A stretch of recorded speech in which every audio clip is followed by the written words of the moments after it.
Michael Bekesha is on with us, Judicial Watch senior attorney. Hello, Michael. How are you? I'm good. Thanks for having me. Good. So let's talk about Trump's case. Alan Dershowitz is coming on in a minute, and he's saying that he thinks he's in trouble on this one. You're saying the opposite. So explain the case that they have against Donald Trump and where you think the bright spots are. Yeah, so basically the prosecution of Donald Trump with respect to the documents all started because the National Archives, somebody at the National Archives thought that maybe President Trump had some records that maybe he shouldn't have taken with him when he left office. That's how this started. And in the Wall Street Journal, I wrote a piece talking about a similar case that Judicial Watch had against the archives when it came to President Clinton and his records. While he was in office, President Clinton created these audio recordings. And on these audio recordings had all sorts of information. You know, they had conversations with foreign leaders. It had discussions about cruise missile attacks to get Osama bin Laden. It had information that would be classified had it gone through proper channels. But instead, President Clinton kept these tapes in his sock drawer and decided to take them with him when he left office. And did he declassify them before he took them? He didn't do anything. Okay. According to what we know, he simply took them with him.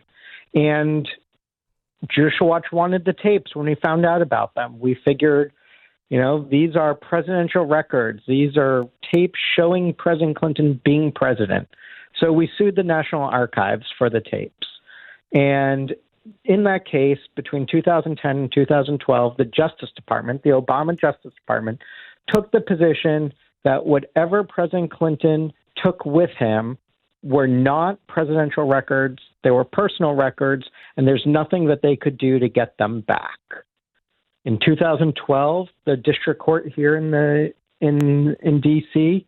agreed with the government and the judge in that case, and she said it is the sole responsibility of the president to decide what records are personal, what records are presidential, and once they are taken out of the White House, there's nothing that the court could do to get them back. Now, is that because, I'm just trying to play devil's advocate, is that because these were tapes that he made and not top secret documents? Even though they may have contained top secret information, but he made the tapes. You know, Glenn, it doesn't really make a difference because it wasn't as though President Clinton was, you know, pressing record and going out and buying the tapes. You know, based on, he was doing this along with a historian, and based on the historian's discussions about it, what he's told the public, the White House operations staff helped schedule the interviews, helped prepare the tapes, probably went out and purchased the tapes. And so the only thing that President Clinton did was place the tapes at the end of the session into his sock drawer. And that's very similar to what President documents. Right. If you look at the indictment, paragraph 2 says, while he was president, Trump placed documents in boxes. Paragraph 4 says, when President Trump left office, he took those boxes with him. To me, it's not a sock drawer, but it was boxes. It was the same process. President Trump decided what he wanted to keep, what he wanted to leave, and he took what he wanted to keep with him when he left office. Okay. So help me out on this. Again, I want to ask you tough questions because I really don't know legally where this is headed, and except all the way around trouble. Trump's defense is that his actions were protected under the Presidential Records Act, but that act excludes, and I'm quoting, any documentary materials that are official records of an agency. So the indictment alleges that he had the information about our nuclear program, defense, weapons capabilities, potential vulnerabilities of the U.S. and our allies. Is it is it your view that these kinds of documents are protected under the PRA because of the Bill Clinton, or is there more? There's more. The fact that the Presidential Records Act talks about agency records is really a red herring, because as the courts, the D.C. appellate court here found that really the focus is, are the records received by the president? Once the president receives a record from the agency, it's no longer just an agency record. It's now a record received by the president. So it has a different status. I mean, just imagine, it doesn't make sense that once the president gets a record from the agency, is it like a library book and he has to return it within 21 days? Absolutely not. It's his record, and under the law, he can do what he wants with it. And there are exceptions. No. It is treated that way with things like the nuclear code. He has access to that, but it's in a football held by a member of the Department of Defense that's with him all the time. So there are some records that do have to be signed in and signed out, right? Well, maybe. I mean, the question is, what is allowed by the Constitution? And these are questions that really have never been addressed. The President of the United States is commander-in-chief. Everything in the executive branch flows from him. So there is one question on, what limitations can Congress place on the commander-in-chief, but also there's a question of whether or not Congress can mandate and require another branch of government to do something. And so there are strong arguments that if the Presidential Records Act is what some folks say it is, then that would be unconstitutional because it's placing burdens on the office of the president that's not allowed. The other question under the Espionage Act is authorization.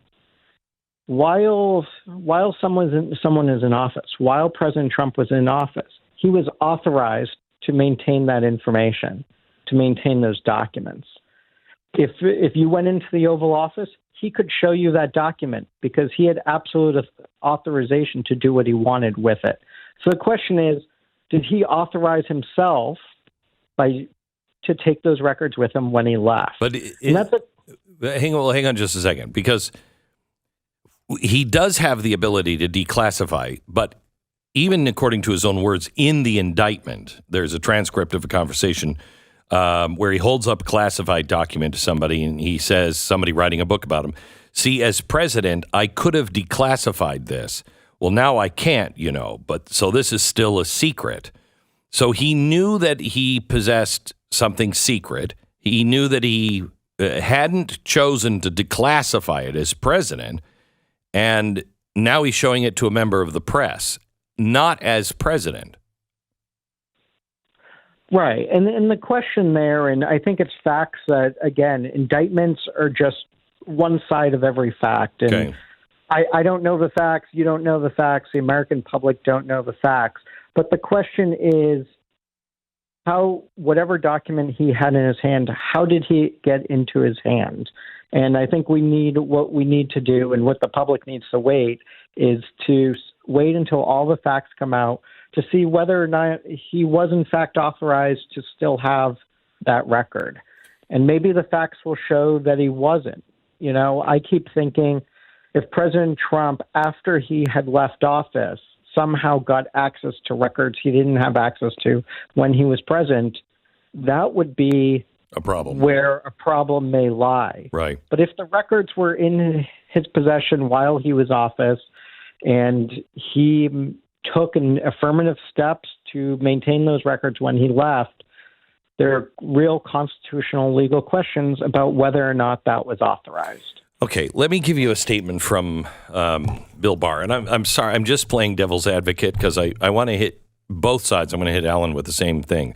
Both sides hard because I want to ask the questions that people are not asking, but I think the American people are asking. There's a statement from one of not my favorite people in the world, former Attorney General Bill Barr. I want to give you a chance to respond to it. He said, quote, "I think the counts under the Espionage Act that he willfully retained those documents are solid counts. They gave him every opportunity to return those documents. They acted with restraint. They acted very deferential to him, and they were very patient. They talked to him for almost a year to try to get those documents, and he jerked them around. They finally went to a subpoena, and what did he do? According to the government, he lied and obstructed that subpoena. And when they did a search, they found a lot more documents. They're official records. They're not his personal records. Battle plans for an attack on another country. Defense Department documents about our capabilities. In no universe, Donald J. Trump's do these belong or are personal documents of Donald J. Trump." There's a lot there. To begin with the end part, the Obama Justice Department would disagree. So with the federal court that concluded that once a president leaves office, it is assumed that the president chose to take those records, had designated them as personal, and that there was nothing that could be done about it. And so just because former Attorney General Barr doesn't think those records should have been taken doesn't mean that lawfully they couldn't have been taken. The other interesting part is Attorney General Barr seems to focus a lot on the fact that President Trump may have not all the records that he had been asked to turn over. Well, under the Espionage Act, that's irrelevant. So even if he had returned those records, if the espionage is what everybody thinks it is, then President Trump could have still been charged under the Espionage Act. Okay. And so this idea that it's somehow different because he still had the records really is just showing an emphasis that he's displeased or unhappy with President Trump's actions and has nothing to do with what the law actually is.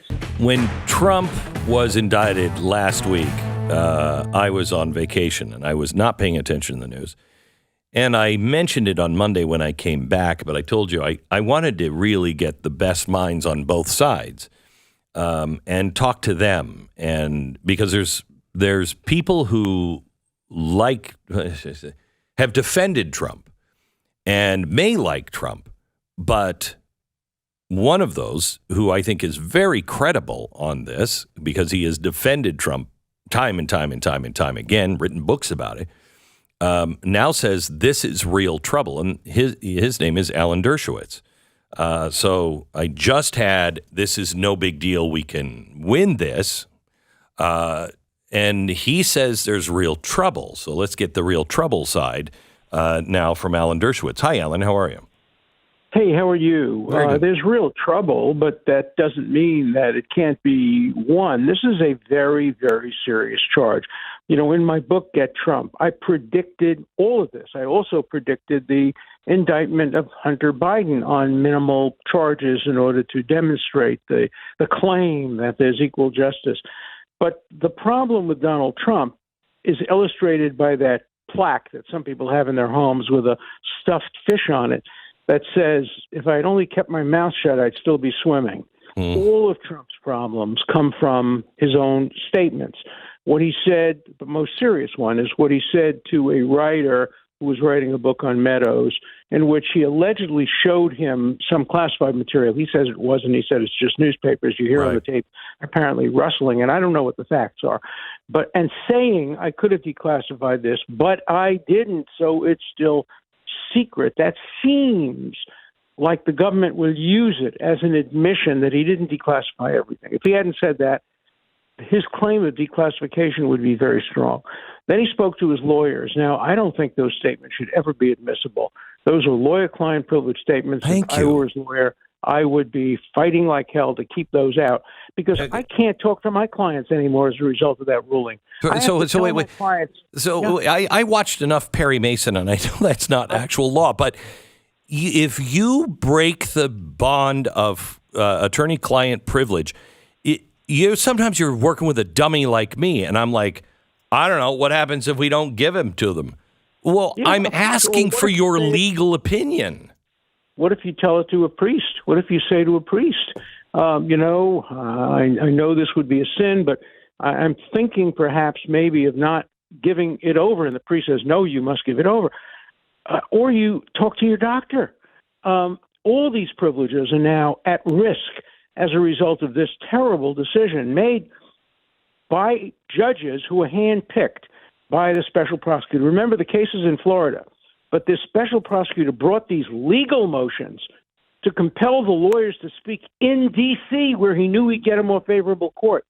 So he was judge shopping, and then he got his favorable rulings, and then he takes the case to Florida. Wow. And I would hope the Florida court would look at that in a very, very critical light, because, as I say, I have to tell my clients now, don't ask me any questions, because I may have to disclose them. I'm not taking notes anymore with clients. I'm not turning over anything that my clients tell me in confidence just because some court says, and then there's this absurd thing of a taint team where if you say something's lawyer-client privilege, the government says, all right, we'll pick some government lawyers who have lunch every day with the prosecutors and who stand next to them in the urinal every day, and we will allow them to look at the lawyer-client privilege material, read them, and, they promise they won't, with a wink and a nod, say anything to the prosecution. That's what's happening now. And Judge Cannon had the courage to write a decision saying, no, she was going to appoint an independent judge, a former judge, a great judge in New York, to look over the lawyer-client classified materials. And the court said, no, that's special treatment for Trump. No, that's what everybody should get. So the crime fraud exception to attorney-client privilege, you don't buy into that here? I buy into it in general, but I have to tell you, I've done 250 cases involving criminal defendants. I would say in half of them, the conversation included some reference to maybe if I went to Brazil, I couldn't get caught. No, you can't do that. You'll get caught. But, the client raises all kinds of questions. That's why it's confidential. Correct. It's the same as the anything they want. Isn't it the same reason why we have the presidential confidentiality when you're talking to the president in the Oval and you're brainstorming?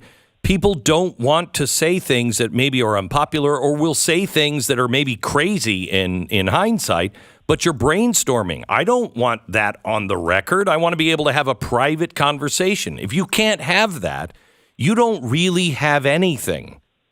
No, I agree with you. Look, when I taught at Harvard for 50 years, I would say to my students, what you say in this class is confidential, and you can be as speculative as you want. You can say any wild thing about criminal law. You can make statements that you would be ashamed to have made public. This is for a Socratic discussion, and in Socratic discussions, anything goes. The indictment doesn't ever mention the Presidential Records Act. Or the word espionage. Or the word espionage. That's being thrown around all over the place. Yeah. So where is, because I have gathered from what I've read from you that this serious charge, and he's going to have a hard time. Why? It sounds like there's a lot of other legal issues to really go after.